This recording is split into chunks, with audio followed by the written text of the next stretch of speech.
2008 was a traumatic experience for homeowners, workers, and for economic theories that markets worked well. Literally millions of people lost their home. Tens of millions of people lost their jobs. The regulators had such belief in the efficiency of the financial markets, in being good for the bankers, they will be good for all of our society. That too turned out to be wrong. The very idea that the markets were efficient and stable was totally devastated.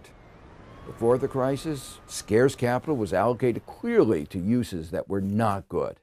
Building shoddy homes in the middle of the Nevada desert that would shortly remain empty and be destroyed. Afterwards, the shortfall between the economy's potential to produce and its actual production is in the trillions and trillions of dollars. No government has ever wasted money on the scale of the consequences of the U.S. financial crisis. Our belief, our understanding that markets are efficient is based on a very simple model. Perfect competition, perfect information, a kind of rationality that people really think through the consequences of their actions. And another very important assumption is no externality. There's nothing that I do that has effects on others that is not already taken into account by the market. All of those assumptions were wrong and were proven wrong by the crisis. Economists usually begin by thinking about incentives. Did people have incentives to behave badly? And the answer is yes. What were those incentives? And why were there those incentives?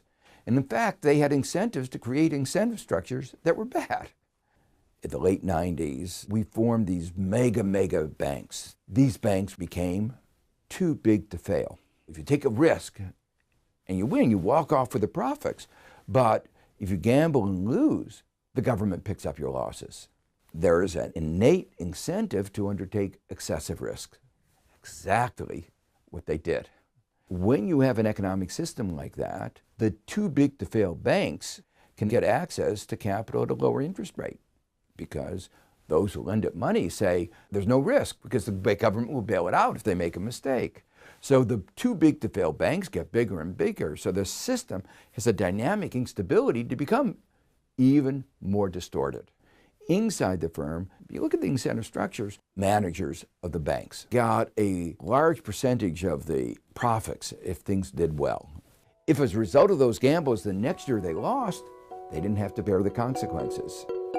As an economist, I looked at the incentive structures and predictably they led to bad behavior.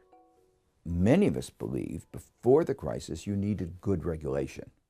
Those who were caught up in the euphoria of the pre-2008 world pretended that there were no externalities.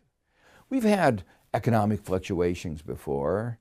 When banks go down, many people suffer. And that's especially true when we have too big to fail banks.